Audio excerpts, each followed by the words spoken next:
E o Bem Viver quis saber das pessoas. Para você, o que é saúde? Confira as opiniões.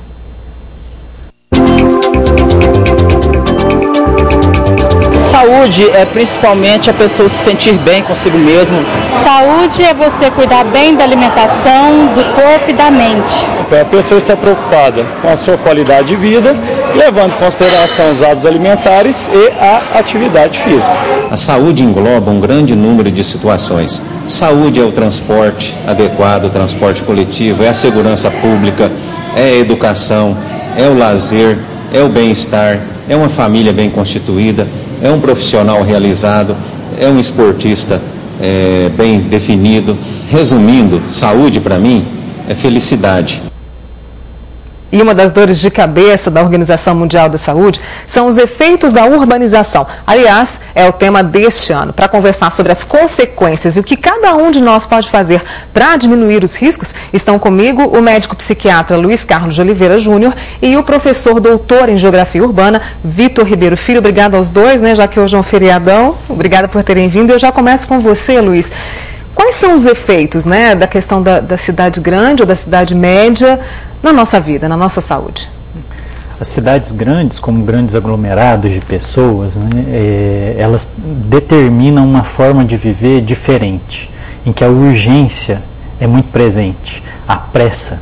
Eu tenho que fazer rápido, tenho que fazer depressa, eu tenho que me locomover a grandes distâncias, e isso aumenta fatores estressores que provocam um desafio à saúde, porque a saúde é ter equilíbrio no funcionamento de todos os sistemas orgânicos e mentais.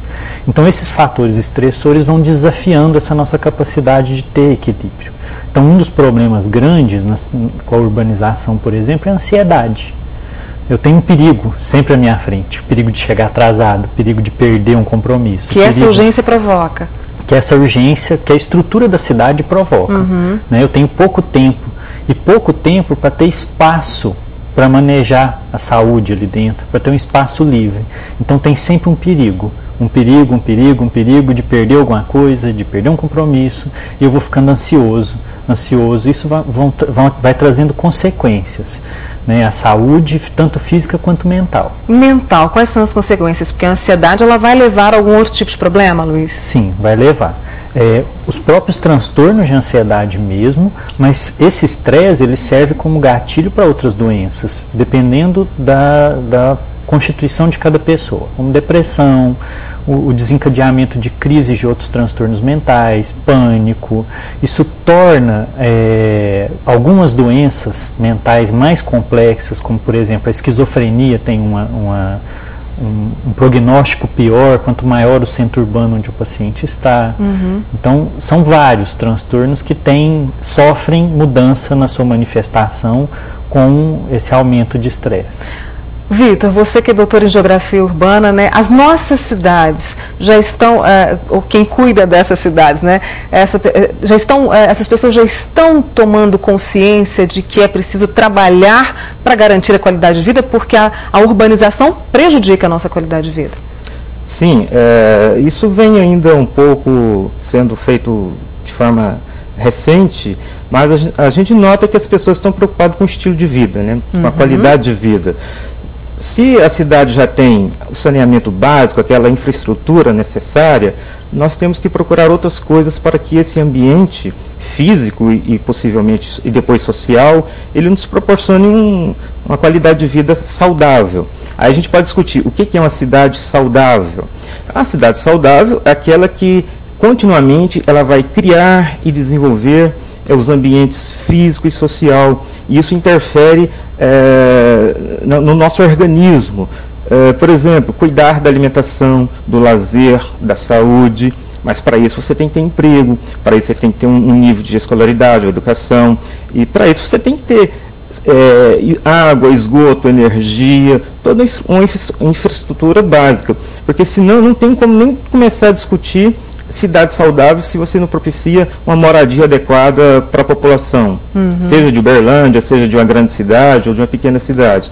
E também é bom colocar, aqui, a cidade saudável, a gente não podemos vincular somente as metrópoles que têm problemas com relação aos efeitos da urbanização. Tem cidades médias e pequenas que também têm problema do efeito da urbanização, principalmente aquelas cidades pequenas que ainda não conseguiu sair daquela condição rural, às vezes. Está no processo de transição ainda, porque hoje 50% da população mundial estão nas cidades. Mas até no início do século XX, a gente tinha menos de 300 milhões morando nas cidades. Hoje, são 3,3 bilhões morando em cidades. É muita gente. Como é que faz, assim, o que eu posso fazer, né, para controlar um pouco isso, para conviver com essa urbanização? O que é preciso ser feito? Você falou da cidade saudável, né, de criar emprego, oferecer educação, o saneamento básico, que é um requisito. O que mais pode ser feito, Vitor? Os gestores têm que ter a preocupação de sempre a cidade crescer ordenada. Uberlândia é um dos exemplos. Mas não podemos deixar o gestor ter o controle total. Enquanto cidadãos, nós devemos cobrar os nossos direitos. Nós temos deveres, mas também temos direitos. E para isso, aí poderemos usar a cidadania plena. Porque o direito à cidade, ele não é simplista, ele é muito complexo, né? E só através da organização, da mobilização, que nesse século está complicada a mobilização. Vídeo até para tomar vacina, as pessoas estão deixando de tomar as vacinas. Só um exemplo, os movimentos sociais estão inertes. O cidadão precisa se conscientizar de que ele faz parte dessa cidade e ele pode mudar. Não sozinho, mas a partir de um grupo, de uma rede, de uma ONG, da igreja, enfim. É se mobilizar mesmo, exatamente, né? Agora, essa urgência, Luiz Carlos, assim, ela nos deixa mais cansados? Eu tenho ouvido de algumas pessoas assim que estamos, né, começando a abrir e a sensação é de que a gente está exausto, como se estivesse lá no fim do calendário. Sim, essa urgência faz com que a noção de tempo, que é uma noção psicológica, fique alterada. Né? Os dias vão ficando curtos, né? O perigo que está lá na frente é muito grande, então eu tenho pouco tempo para resolver aquele problema que eu tenho. Então isso vai diminuindo o nosso tempo muito, psicologicamente. Isso vai nos adoecendo, vai tirando o nosso espaço para conviver com o outro, vai tirando o nosso espaço para conviver com a cidade, né? Nós vamos passando pela vida. Ou a vida vai passando por cima. Exato, atropelando, né? E a cidade faz parte é o nosso lar também, né, Vitor? Como o doutor está colocando, não adianta apenas eu ter uma estrutura física adequada se o comportamento do cidadão não condiz. A estrutura viária de Uberlândia é uma das melhores em termos de cidades médias, mas nós temos um veículo para cada 2 habitantes, né? E as pessoas não respeitam a sinalização. Então, por isso que é essa interação do ambiente físico com o social, e a sociedade é ela que faz e refaz cotidianamente a cidade, e isso interfere na vida de outras pessoas, não somente da minha, né? A gente pensa, não, eu vou cortar uma árvore ali porque está me atrapalhando. Muitos pensam assim. Mas atrapalha o conjunto, a cidade, na realidade, ela tem que ser vista como um sistema também. Uma parte de nós, assim, exatamente, né? Que fique essa reflexão, principalmente porque semana que vem a gente tem o Dia Mundial da Saúde. Com certeza nós vamos voltar a discutir mais sobre isso ao longo dos anos aí, né? Eu conversei com o psiquiatra Luiz Carlos de Oliveira Júnior e também o Vitor Ribeiro Filho, geógrafo, doutor em Geografia Urbana. Agradeço aos dois pela participação. E que a gente se renove a partir de amanhã com a Páscoa, né? Isso. Obrigada. As cidades crescem, a falta de tempo é real, como ter paz. Eu conversei sobre isso com o filósofo Mário Sérgio Cortella, que esta semana esteve em Uberlândia. Num mundo cada vez mais caótico, mais perturbador, como viver em paz? Para nos ajudar a entender melhor isso, e se é que há um caminho, eu vou conversar agora com o filósofo, teólogo e também doutor em educação, professor Mário Sérgio Cortella, que mais uma vez está em Uberlândia. Cortella, obrigada por mais uma vez estar no Bem Viver. Contente, né? Já sabe que isso significa que ambos vivos estamos. E graças a Deus. Em vários sentidos. Em vários sentidos. Então, no momento em que a Organização Mundial de Saúde discute a questão da urbanização, seus efeitos no homem, como viver em paz? É interessante porque a Organização Mundial de Saúde, já há algumas décadas, ela dá uma definição de saúde que não está relacionada exclusivamente à questão da ausência da doença.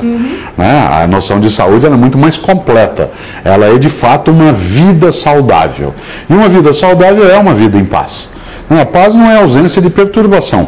Por exemplo, não existe vida sem alguma doença, sem algum tipo de descompasso, sem algum transtorno biológico. Nós estamos vivos, viver é ser perturbado, né, pela condição de existência. A paz do cemitério é aquela paz tranquila porque não há mais vida. A vida, ela perturba em várias situações, mas ela não implica, porque perturba, na ausência de paz. A paz do movimento, é a paz do equilíbrio.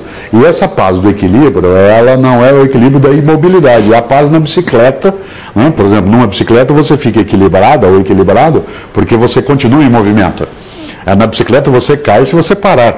E a vida também é assim. Ora, viver em paz é ser capaz de fazer o que é preciso fazer para que a gente não perca vitalidade, não perca felicidade, não perca fraternidade. Isso é viver em paz. Claro, de maneira alguma eu posso supor que essa paz ela seja a absoluta ausência de dificuldade. Ao contrário, Paulo Freire dizia que é preciso lutar pela paz.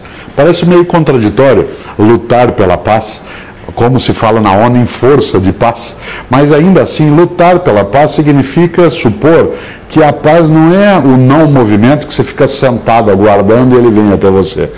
A paz é uma situação ativa que você vai procurar. É o equilíbrio com a família, o equilíbrio ecológico, o equilíbrio com a comunidade, o equilíbrio consigo ou consiga, né? Se não existe, a gente cria, né? Consigo ou consigo mesma, eu mesmo. Isso traz ali uma condição em que a paz é um estado de bem-estar. E esse estado de bem-estar, claro, ele significa estar bem. Estar bem, o que é, antes de mais nada? Não ser vitimada pela ausência de um lazer sadio, de uma escolaridade completa, de uma fraternidade livre, de uma amizade sincera, né, de uma habitação saudável. Isso é estar bem. Nós sabemos o que é estar bem. Agora, o que é paz? É quando você e eu estamos bem. E o que é justiça? É todos terem paz. Se todas e todos não vivem em paz, a gente não tem paz, porque não tem justiça. E a justiça é a capacidade de todas e todos terem paz. Isto é, poderem fazer o que é digno, né, de ser feito. Por isso que dá sim, né, para viver em paz e, claro, para morrer em paz. As pessoas têm medo disso. A questão, bom, nós somos o único animal que é mortal, todos os outros animais são imortais, porque embora todos morramos, só a gente sabe que vai morrer. Teu cachorro foi dormir tranquilo ontem à noite, teu gato está sossegado a essa hora, certo? Mas nós não só morremos, como sabemos que vamos morrer. A minha questão não é a morte, a minha questão é o que eu faço até lá, enquanto isso não acontece, para que a minha vida não seja banalizada, para que a minha vida não seja vazia, para que a minha vida não seja inútil para proteger a vida. Então, claro, né, temer a morte se teme muito mais quando se tem uma vida fútil. Aí sim, aí você vê às vezes até na própria feição, no semblante de alguém que está, né, sendo velado, tem gente que a gente olha e diz assim, olha, morreu em paz. Ou você olha e diz, está sorrindo, né? Está dormindo, descansando. Outros você vê que aquela ideia crispada, né? Um rosto mais marcado, com a ideia de que a pessoa lutou porque não queria ir, não porque aqui era bom, mas porque parecia que ela não tinha feito ainda o que ela devia ter feito. É possível, então, viver em paz. Eu quero te agradecer mais uma vez por você ter participado aqui comigo do Bem Viver. Bom demais. E muitos dias de bem-estar, de bem viver, de aprendizado. E agora eu vou falar uma coisa chata. É bom que a gente morra em paz. Com certeza. Eu conversei com o Mário Sérgio Cortella, filósofo e teólogo, mais uma vez aqui no Bem Viver. A gente só ganha com isso.